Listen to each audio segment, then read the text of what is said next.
Hi, everyone. Welcome to Mind Over Mountain with me, Cheryl Strayed.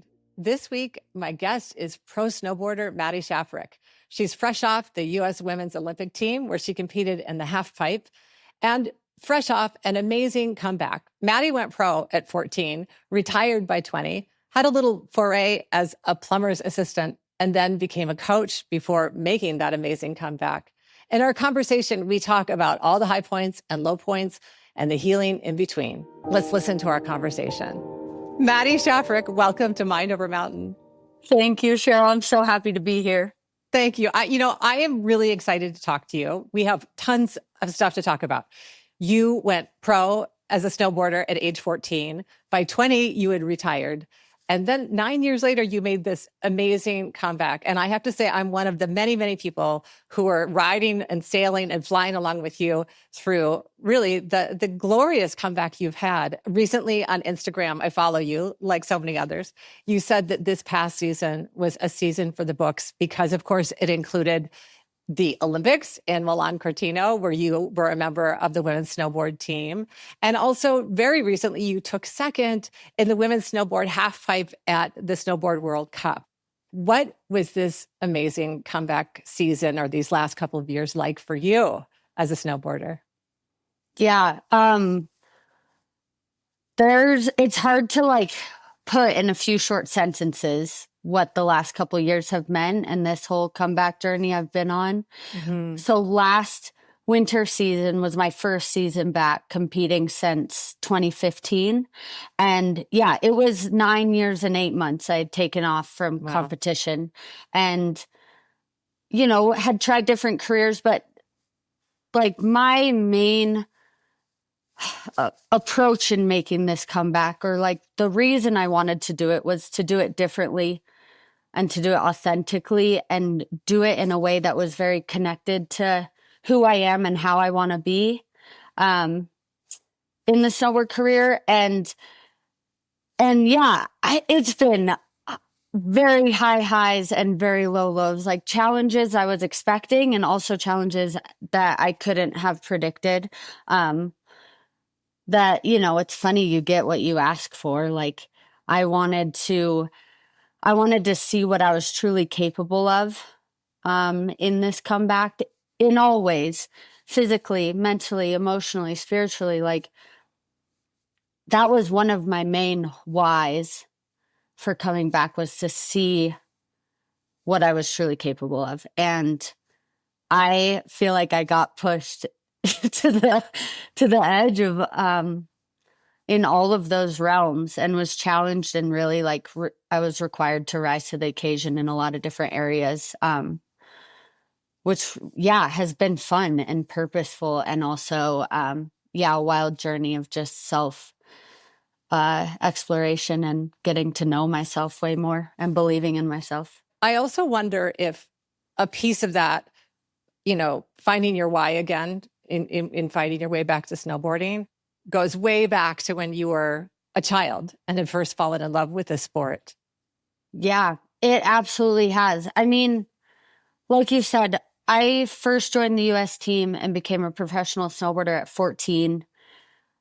I loved snowboarding, that was my why leading up to that U.S. team nomination back then. And all of,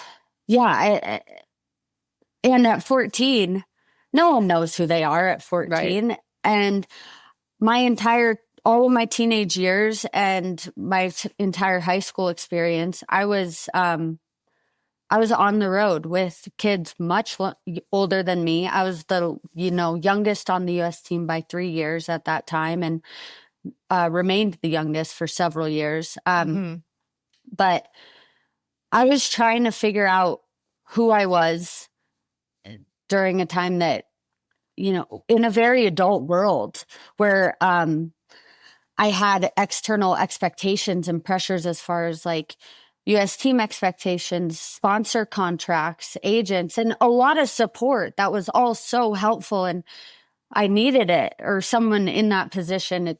That's very helpful to have all that support. And being a teenager, trying to also just figure out who and how I wanted to be in this world. It was it was a lot, and I didn't have the coping skills yet. Well, who does?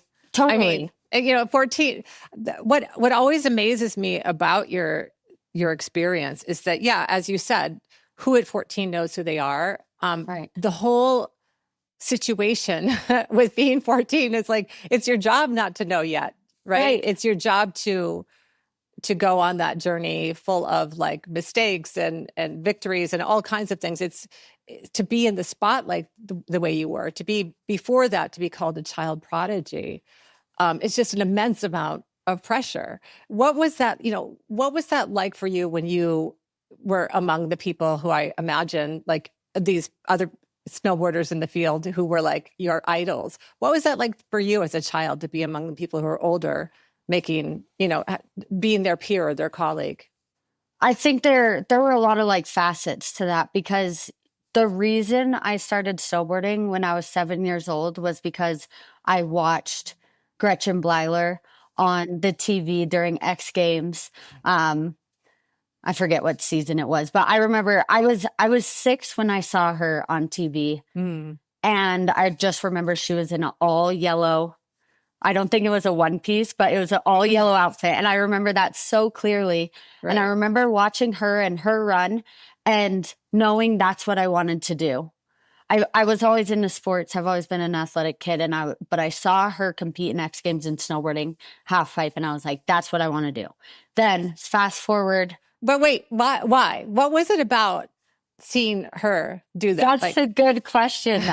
I would have to I don't know. I'd have to tap back into my 6-year-old brain then, but maybe it was, I don't know. Maybe it was just, I think it was probably just the energy she was admitting that I was feeling. And you're like, I want to be that in the world. Yeah, totally. And all of those women were like having so much fun and pushing each other and supporting each other and doing really cool things that looked so cool. And I was drawn to it.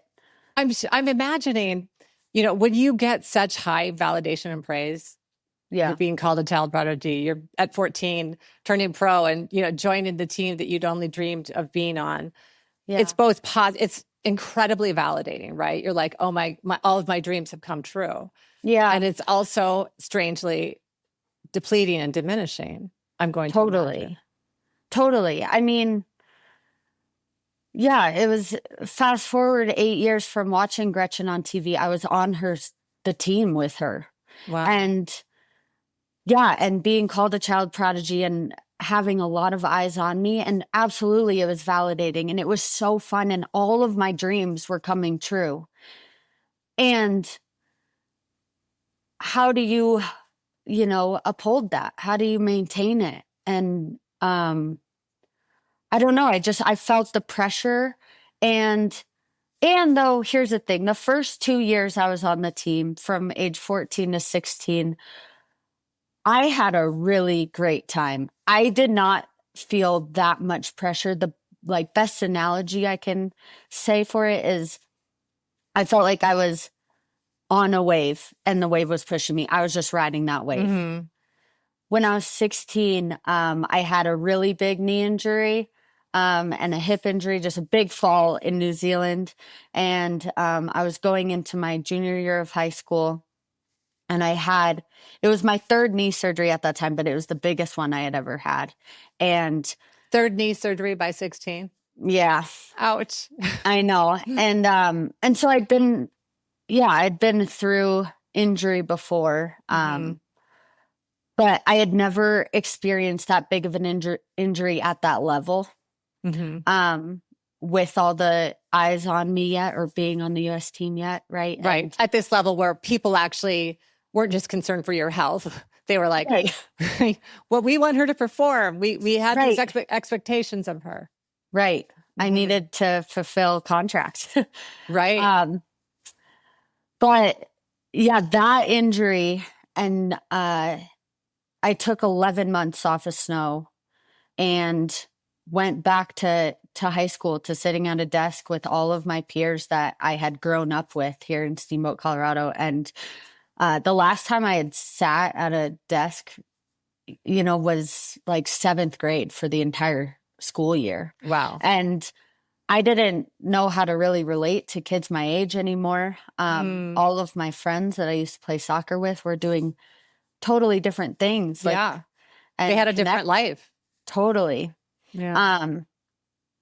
And so that was a hard year, just mentally and emotionally, you could imagine. But yeah. How was it hard? Was it hard finding friends again or having authentic connections with people?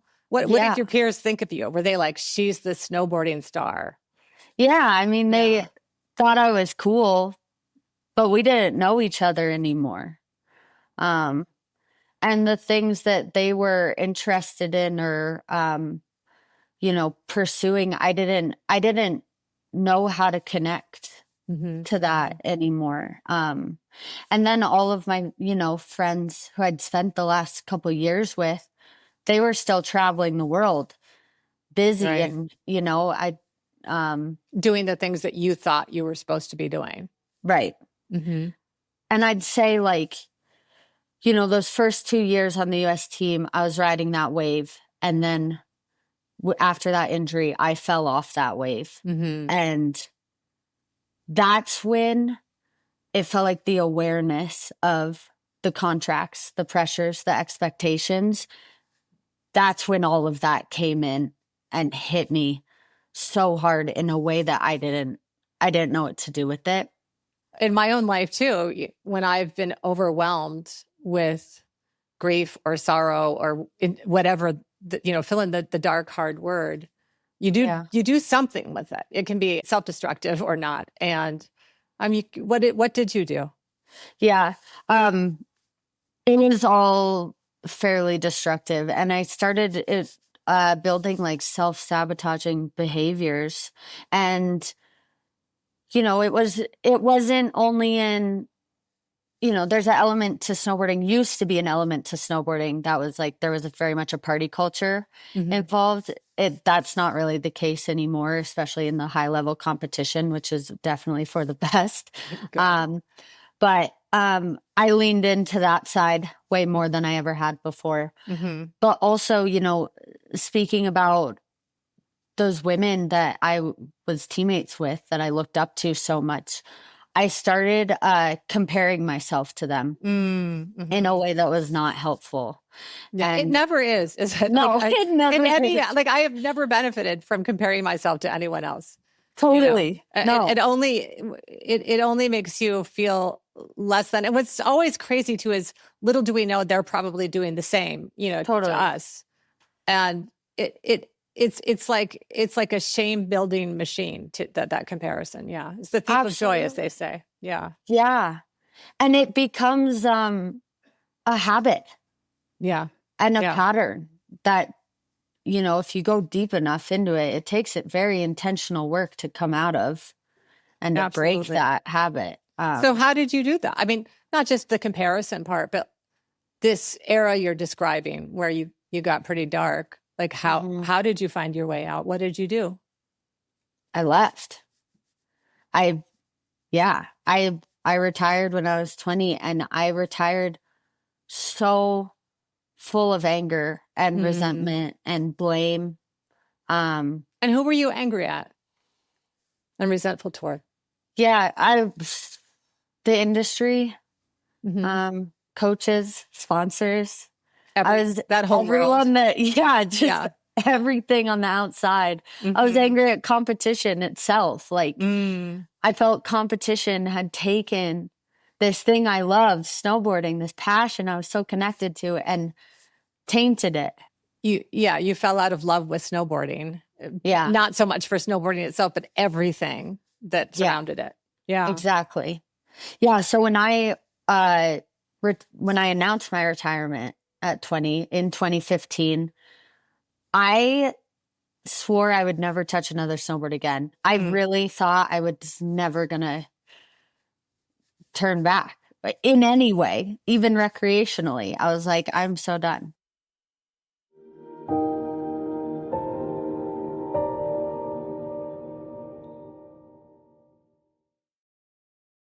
What did you do with your snowboards? Did you have like a bonfire in the backyard or something? I think I gave a lot of them away. Yeah, I still have I think I have 3 snowboards from that era of my life. And I honestly don't know what I did with the rest. They were like out in the back furthest garage or something. Yeah, totally. So then, I understand when you retired at 20, you did what many, many 20-year-olds have done, including my own 20-year-old right now, retreated to their parents' house, right? Yeah. And you grew up right in Steamboat Springs, Colorado. So you moved back in with your folks. Yep. Moved back into the basement. It was good. It was where I needed to be to just, they created a safe space for me to break down and just drop everything and, hit an emotional rock bottom and not know where to go next. I mean, the great thing about rock bottom, though, because I know this is the next part of your story, is like once you get to the bottom, there's the only direction to go is up. And it sounds like, I mean, it might take a while, but and it might look different than maybe most of us imagine. But from there, we do begin to rise. So what happened to you next? Well, one part of my story that people really loved this year during the Olympics was I know what's coming. Yeah. I moved back into my parents' house. I was in the basement. They gave me a few months to, sulk around, and I don't even know what I was doing. But my dad was finally like, all right, if you're going to live here, you need to pay some rent or help us buy some food, the food you're eating. Right. You just contribute need to contribute in some way. Yeah. So get a job. And I had a family friend in town here that owned a plumbing and heating business. I asked him one day because I knew, I hadn't gone to college. The last time I went to school was like, I just didn't connect with it. I had no motivation. And so it was not very healthy environment for me. And I had no other work experience besides snowboarding. And I knew I had emotional stuff I needed to work through in my body. So I was like, I want to use my hands. I want to use my body. I don't want to sit behind a desk. I asked my friend Joe the plumber. Joe, it's like he's even got the name. I know. I asked him, I was like, do you have any friends in the trade, industry that need help? I want to learn something new and I want to keep moving. And he goes, yeah, you can start for me on Monday. So I became Joe the plumber's apprentice. Maddy, I love that. Yeah. But please tell me that your other coworkers were named Earl, Bob, and Frank.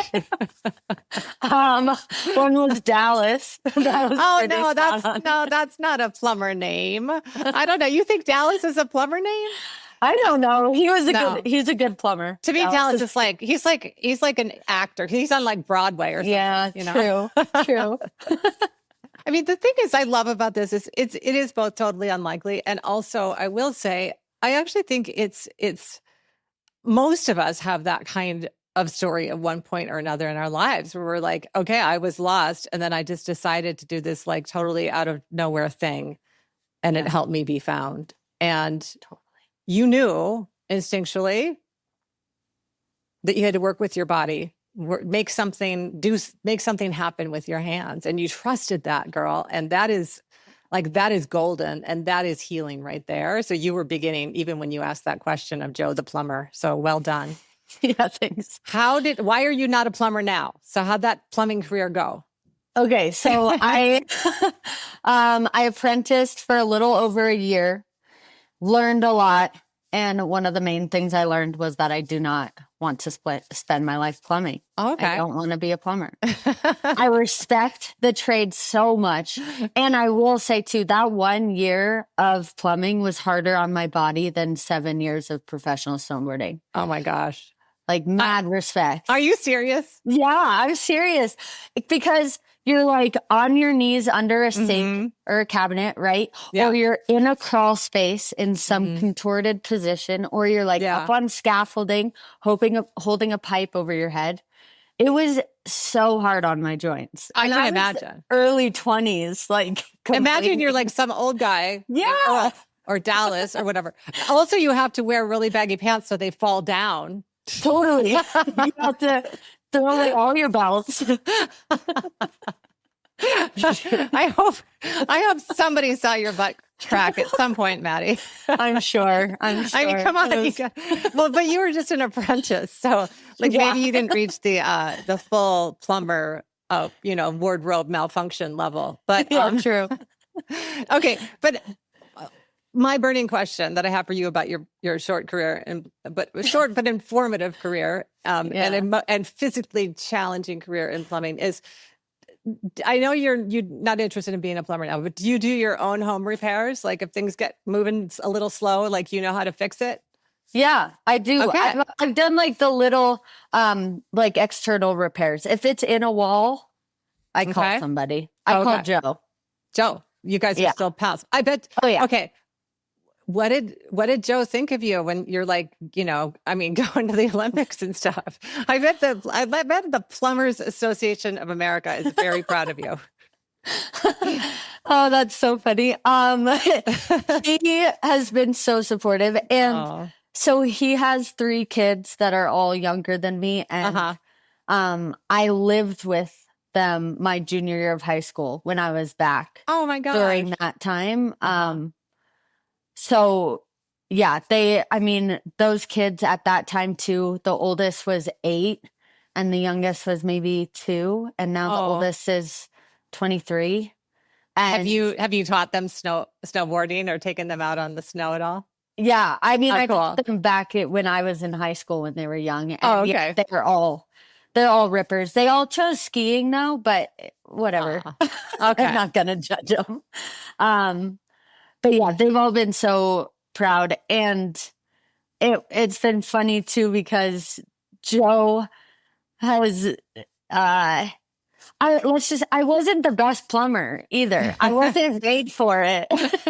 And he's not let me forget that, where he goes, wow, you're getting a lot of attention for that time plumbing, but they don't know how bad you were. Yeah. I'm like, I know. Like that word prodigy only applies in one area of your life, not 2. Exactly.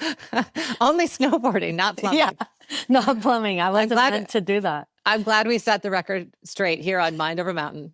Yeah. Maddy Schaffrick is not a prodigious plumber. No, I'm not. Don't call me. Don't call Joe. So, yeah. But so then you have your moment of truth, okay. At 20, you're like, I'm done with snowboarding. A few years later, you're like, I'm done with plumbing. What happened next? How did you find your way back to snowboarding? Yeah. So, it's funny and makes sense that when I declared at 20 years old I was never going to snowboard again, it didn't last that long, because I came home to Steamboat and spent like basically the rest of the summer in Steamboat. Or I had some extra time in Salt Lake City, but then I started plumbing, and we were approaching the ski season again. And I had some friends coming back home, and everyone I knew in Steamboat was getting season passes for the resort. Yeah. Right. And so I was like, all right, I'm going to be so bored if all I'm doing is plumbing and sleeping. Like, to get an activity. There's not a lot to do in Steamboat in the winter besides ski or snowboard or some sort of winter activity. So I reached out to a friend of mine who was directing the snowboard program, the youth snowboard program here in Steamboat for Steamboat Springs Winter Sports Club, and asked her if she had any volunteer positions available where I could get a free season pass. Oh, cool. And so, yeah, that 2016 summer or winter, I guess it was 2015, 2016 winter, I volunteered with a group of like 7 to 9-year-olds, and it was only 7 hours a week. It was one day a week after my plumbing, and then on Saturdays. And I was teaching this group of kids how to snowboard for the first time ever, just how to turn and how to strap on their snowboard day one. And which is the same age you were. I just want to point out that you said, I want to do that. Totally. It's a really interesting return. And just for the record, I want to say, if I went to the mountain, I would need to be in that group with the 7 to 9-year-olds. I would probably never graduate off of whatever level they were at. You would. And at a certain age, we recommend butt pads and wrist guards. When Okay. You're in I would need just like maybe full body, like sort of bubble wrap. I mean, that is the thing. I want to ask you about this because I think that, what you're talking about is when you teach absolute beginners, whether they're 7 and 9 or 57, what you yourself are doing is in some ways returning to those essentials. Mm-hmm. And those first steps and those first times that you're like, oh my gosh, like I thought I couldn't do this thing. And then I did it. And wow, that was thrilling. Totally. Am I just projecting this? Like, was some of this resonating with you when you were teaching the kids? Were you remembering why you loved snowboarding again? I mean, that was it. You just named it perfectly. That's exactly what happened. And it brought me back to the basics in a way that I hadn't thought about how to turn my snowboard in years. Yeah. And so it felt completely different than what I was doing in competition and like training and learning tricks and learning how to fall and get back up and all of that. Right. It was, it was learning how to fall and get back up and try to explain that to the kids too. But it was it reframed snowboarding for me in a way that I really needed. And it had nothing to do with competition. And I was watching in real time those kids figure out their love for snowboarding and their passion and discover it for the first time ever. And it was so fun. Wow. And it literally it was maybe in the first 2 weeks that I could feel within myself, like, this is healing me. Yeah.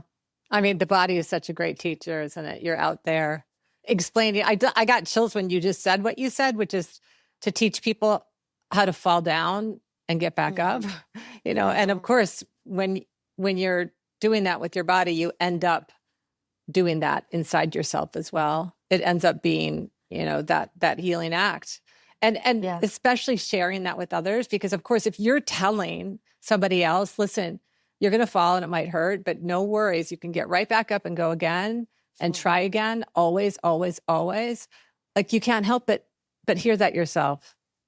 Yeah. Yeah, it's true.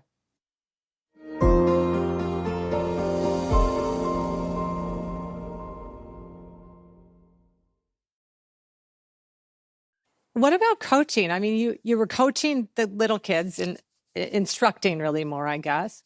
Yeah. But then, that drew you back in a deeper level. I understand you continued then. You got hired to actually be a coach. Yeah. At the club. Yeah. So that first season back in Steamboat, I was plumbing and doing the volunteer position with the young kids. And then got to a place with plumbing where I didn't want to do it anymore. I quit that, and going into that following season, I went to the director, my friend Tori, and was like, I want to do this full time. Is there a position for it? And I became head coach of what was called the junior and senior teams at Steamboat Springs Winter Sports Club, which was basically a group of 9 to 19-year-olds that competed in all the different disciplines of snowboarding. Mm-hmm. So giant Solomon slalom, border cross, slope style, half pipe, rail jams, all the different disciplines. We just had a big group of kids, and I was the head coach of that had a couple coaches under me, that we work together to bring these kids to competition and help them, when they're younger, you help them discover, well, you have them try everything and and support them in doing everything. And then as they were getting older and, those 16, 17, 18, 19-year-olds, it was very specialized training in whatever discipline they were specializing in. What did you learn about being a good coach? I mean, you had always been coached. What was it like for you to be in that other position? It was challenging in a whole new way. And what was interesting was once I got named to that position, I was really excited and I knew I had things to share with the athletes. But then going back to my first competitions as a coach, even though they were small regional events in Colorado, it was a weird, I still had lingering resentment for competition. You mean going back literally to places where you had competed? Yes. So it's almost like you had memories well, okay, 4 years ago I was here and I did this on this mountain. Yeah. And even just, it was different mountains sometimes, but just bringing kids into the world of competition when I still blamed competition for taking away my love of the sport, which in the last 12 months or whatever, I had just regained. I just figured out how to love snowboarding again and connect to it in a whole new way. And then I was bringing kids into the world that I believed took that love away from me. How did you reconcile those mixed feelings? It was challenging. And what ended up happening was I learned, or I came to believe, that there is no one way an athlete connects to their sport. There is no one avenue. And it is, honestly, the coaches are the last people that should tell an athlete how they connect to their sport. It's up to a coach to help an athlete discover how they themselves connect to their sport and then support them in creating environments that pave that path and give them opportunities to stay connected to that avenue that they need. Yeah. I think another way of thinking about that, in a broader scope, I think even outside of snowboarding or skiing or the sports world at all, is you kind of can't, one thing I've written in Sugar is you can't fake the core. You cannot fake what's truly within you. And of course, for you to be a pro athlete, you have to have your own, we began our conversation saying you had to have your why, right? That's what your comeback was about. And in some ways, also what your retirement was about is that you lost your why. You're what am I doing here? I'm hurting, I'm injuring myself, I'm resentful, I'm stressed out about other people outshining me or feeling competitive with them. And, I think that that's such a core and essential truth of the human experience, right? We always have to know why we're doing something, especially when it demands so much from us to do. Exactly. Yes. Yeah. I couldn't say it better. And so, yeah, being a coach healed me in so many ways. And my why as a coach became helping others find their why and learning there is no wrong why. Right. For somebody. And, as long as it's healthy and doesn't hurt people. A healthy why. Yeah, a healthy why. But that was really magical. Yeah. I want to continue talking to you about your journey, but I can't help at this juncture in our conversation where we're talking about whys and helping other people find their why. I actually have a Dear Sugar letter that I want you to help me answer that's kind of adjacent to this. So can we pause and I'll read it to you and we'll give this this person some advice, and then we're going to go back to the great comeback of Maddy Schaffrick. Okay, I'll read it to you. Okay. Dear Sugar, I'm 24 and I still have no idea what I want to do with my life. Shouldn't I have figured that out by now? I graduated college nearly 2 years ago, and after traveling a bit with friends, I moved back in with my parents and got a job at a high-end thrift store. I still live with my parents, and that's not the problem. We like living together, and rent in our city is insanely expensive. The problem is I feel like I'm just drifting along, not really going in any direction. My job is fine and even fun at times, but it's not where I see myself in 5 years. My issue is when I think about 5 years from now, I can't imagine what I'll be doing because I don't know what I want to do. This seems like such a whiny letter, I know, but will you please give me some advice, Sugar? How do I create a meaningful life? How do I find that thing inside of me that will make me feel passionate about a particular career path? I envy my friends who already know what they want to do, but so far I just don't have that. How do people like me find their life's purpose? Thanks. Signed, Drifter. Okay. Do you see why, like, it is kind of adjacent, this thing of like, this person, she's really asking, like, what's my why? I'm lost in drifting. Totally. And I feel like that's so common. Yeah. Well, first I want to say to Drifter, and I think Maddy's going to agree with me, 24 is very young. Yeah. And so first of all, let's dispense with that self-shame. Like, shouldn't I have figured it out by now? And I want to say to you, Drifter, like at every age, you know, people say, shouldn't I already fill in the blank? And the answer is always no, because of course we evolve and grow all the time. And, you know, a sense of seeking and bewilderment is almost always part of our lives in different ways over all of our lives. So stop lambasting yourself for not figuring it out by now. You're only 24. Yes. Do you back me up on that, Maddy? Absolutely. 100%. Yeah. I think it's hard when, our society kind of creates an expectation that you should know what you want to do with your life. Especially, at 24 or at like any age. There's so many people I feel like that are also doing things that they don't connect with because they like jumped into something before they knew what they wanted. Or, you know, I know it's hard and there's so many different circumstances and that people deal with, but be kind to yourself with that one, Drifter. I think I'm in that boat with you sometimes too still. Yeah.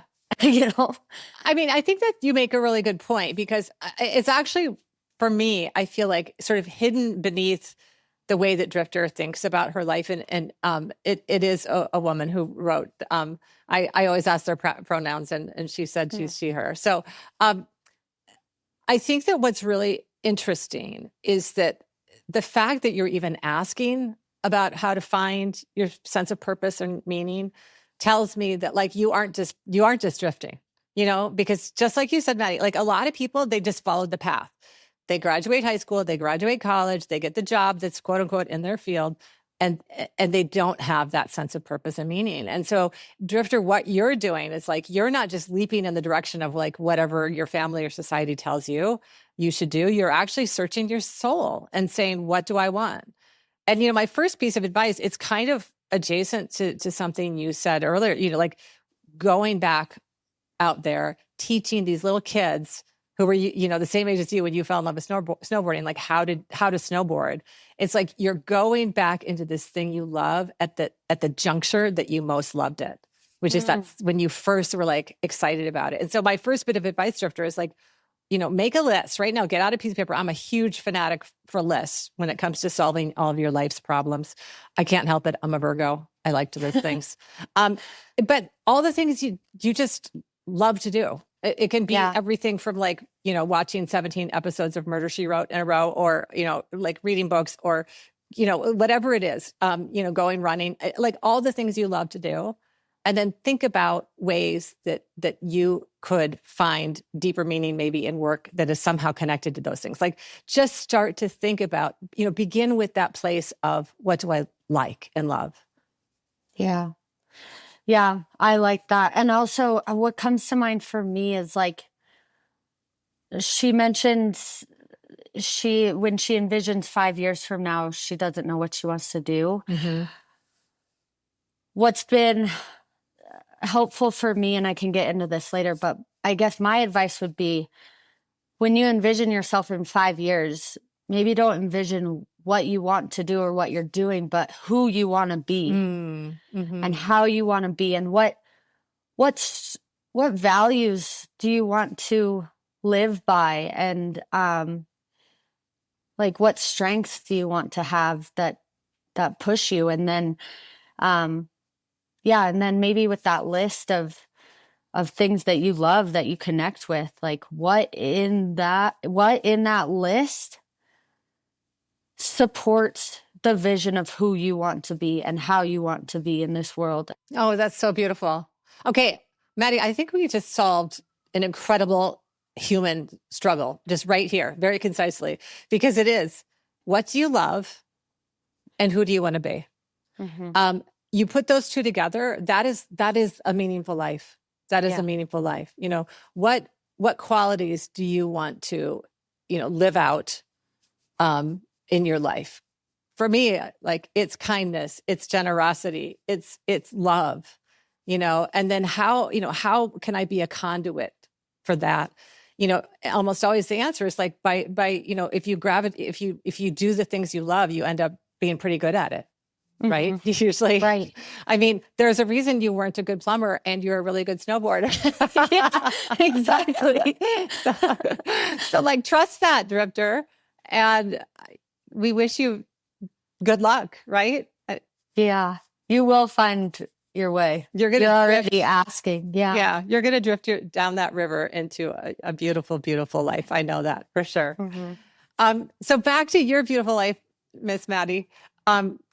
We left off, you were coaching, and you also then went on to coach the U.S. ski and snowboard team. Is that right? You advanced as a coach, if you will. And I think it was there that you really came to that decision to come back to snowboarding yourself. Can you tell us about that? Like, what brought that on? Yeah, totally. So I coached at the club level for 7 years. And the last 2 of those 7 years, I was directing the snowboard program. And that role led me to a U.S. team coach job opening. And I got back on the road, and I started being in that like World Cup circuit, international competitions again for the first time since I was competing in them. Yeah. And I think just being back in that environment, it's funny because the 7 years I was coaching at the club level too, I learned so much about myself. I healed so much of my, the negative experiences or beliefs I had around snowboarding. I really felt like all of that had healed. And then I went back into that environment and was like, instantly kind of realized, I was like, oh, I still felt what unearthed in me was regret. Regret about what? About my time in that industry and at that place. Mm-hmm. You mean regret that you had competed at that level at such a young age when you weren't really emotionally ready for it, or regret that you had done that at all? It was regret in how I had done it. Mm-hmm. I felt as though I didn't do it well. I felt as though I had wasted all of my opportunities. I had wasted my talent. I did not regret being in that position and being in that environment, but I regretted, how I went through it. I regretted those like last few years when things were dark and when I looked to partying, or when I compared myself to everyone else, or when I like talked so negatively to myself and I did not believe in myself at all. Those last few years of competition, I Yeah, I just straight up, I didn't believe in myself, and I regretted giving up on myself. So part of this decision to come back, was it born of this idea that you could do it differently this time because you were healed? Exactly. Yeah. Yeah. I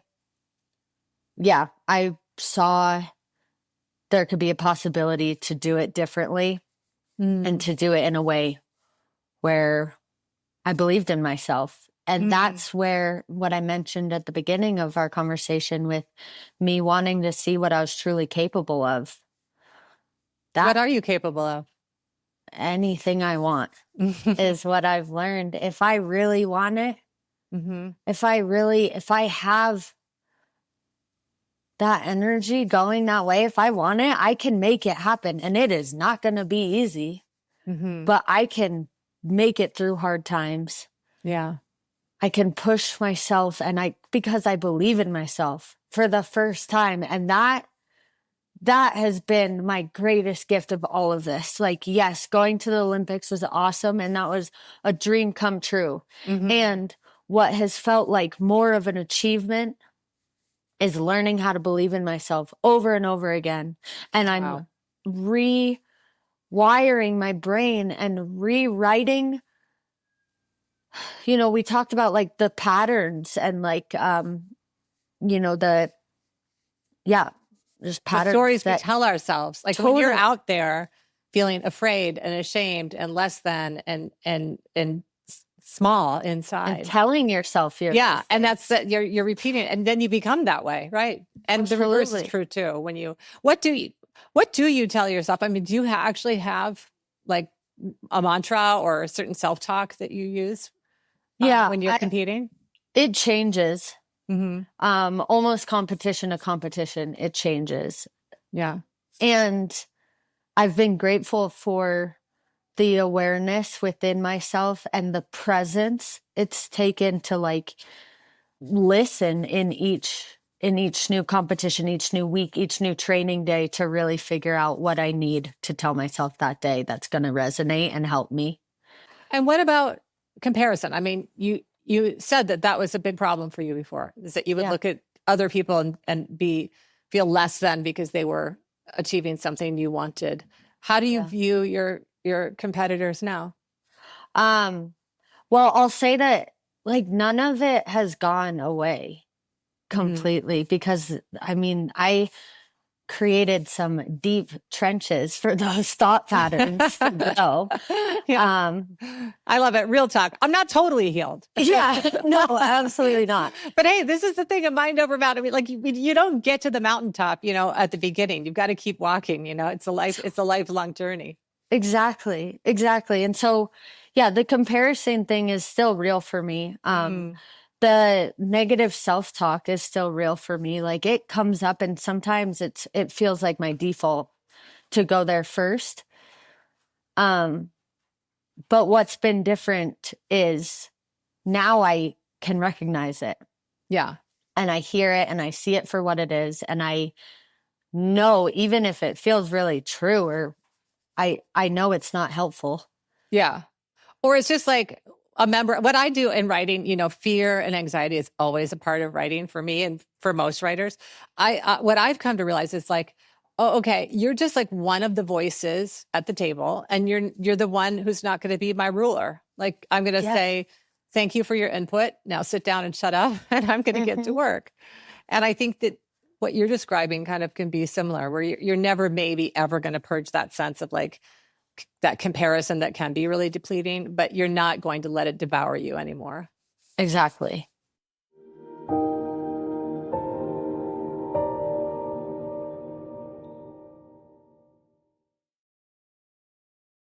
In the beginning of our conversation, you wrote, I cited your Instagram post this season for the books. Tell me about like what has that been like now out there, back at it at a really high level, and really having some success too. Are you feeling deep in your love and snowboarding, and where tell us more about this season you've had? I I'll say that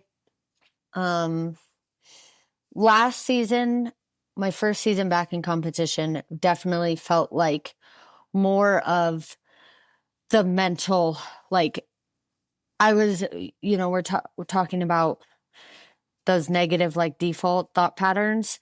Last year was way more consumed by that and trying to change them.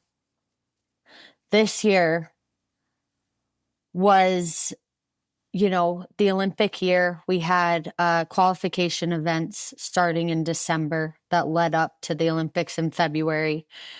My goal going into the whole year was just to be present through all of it. Because I knew if I was present, I'd be able to know what I needed in each moment in order to perform, and also to choose what I needed to feel the way I wanted to feel while doing it. What do you want to feel while doing it? Freedom and joy. And joy in something like that too is, I've recognized, is really a choice. Mm-hmm. Some days it's easier to choose joy than others. But yeah, when it's your career and it's a grind, or like the weather's terrible and you're tired, and to really like enjoy the process and where you're at in the moment is a choice. And yeah, and being able to like give yourself what you need those days, which is sometimes calling it. Like, it looks like so much fun, even though I never ever want to do the half pipe on a snowboard. Okay. It looks so fun. It's, you say freedom and joy, and it looks like that. And of course I know there's so much more happening inside your body. It's hard, it's technical, it's a lot of things, but I love that you're saying these words, freedom and joy, because that is how it feels to do that to you. Sometimes when it's like really going well. Yeah. And like when I feel those things, that's when I ride my best. Oh God, yeah. Which I think it's probably about like relaxation, right? Like you're actually in your body and you're relaxed and you know what you can do and you do it. Yes, exactly. Yeah. You trust yourself, you trust the process and the movements and everything. And yeah. And it's so fun. And like, that's the feeling I crave. And I don't know the exact percent of time that I actually feel that, but it's not. Yeah. It's like maybe 30%.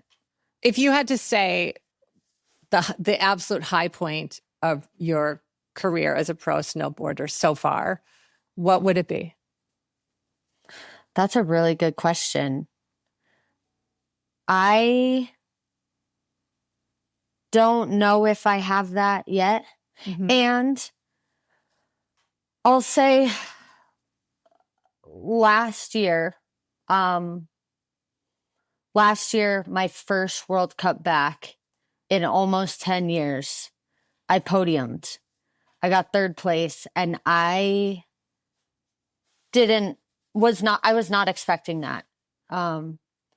My goal for that event was to just land a run, because my last few years of competition in the past, I didn't know I was rarely landing runs because I was so like disassociated and just, checked out. And it affected my performance. And so I really just wanted to land a run. And I landed a run in qualifiers and in finals, ended up podiuming. And that result was really cool. But like, that was the hardest competition, honestly, besides the Olympics, as far as what I felt inside of myself, as far as nerves and self-doubt and all those, like negative habits of the past came up and were right on the surface, and I chose something different. Wow. That's beautiful. And that feels like my high point so far. What's next for you? Well, I'm not done. I feel I have learned far too much about myself in the last 2 years, and especially in the last month of the Olympics and everything. and reflecting on my Olympic experience. I've learned way too much to stop now. And I feel like too, the hard work is like just starting to click for me. Right. I like laughed after the Olympics. I was like, it's funny. I thought I was going to be peaking in a year and a half after taking 10 years off. That's funny. That to think I could just skip up to the top of my ability level at that time, with that amount of time. So, I want to keep going. I do probably need another knee surgery. Just because, my last one was in 2012, but that was my 5th knee surgery, all before I was 18. So now my knee's just old. I'm not old. I'm turning 32 in a couple weeks. I know. Listen, Maddy, you have the same birthday as my son. Really? Yeah, you're exactly 10 years older than my son, Carver. Yeah. What a great day. I know. I know. Tauruses unite, right? Yes. So. Let's go. We're stubborn. So there's what's in your future is some more PT. So yeah, some good PT, some gym time, some good. Yeah. I mean, I love writing also. Awesome. So, and it really helps me. It's a good outlet for me. So gonna reconnect to that this summer and go from there. But yeah, awesome. I'm not done. I feel like I'm just at the beginning. You've only just begun. I love it. It has been such a fun pleasure to talk to you, Maddy. Thank you so much for taking the time to be on the show. Yeah, thank you, Cheryl. This was awesome. Thanks for listening. If you would like to send me a letter seeking advice, please do. Send it to dearsugar@gmail.com. And don't forget to rate, review, and subscribe wherever you get your podcasts. Happy trails, and I'll see you next week. Mind Over Mountain with Cheryl Strayed is an iHeart Women's sports production, produced by Brittany Brown and Rodney Brown of Barbara Jean Productions. Supervising producer is Kaylin West at Realm.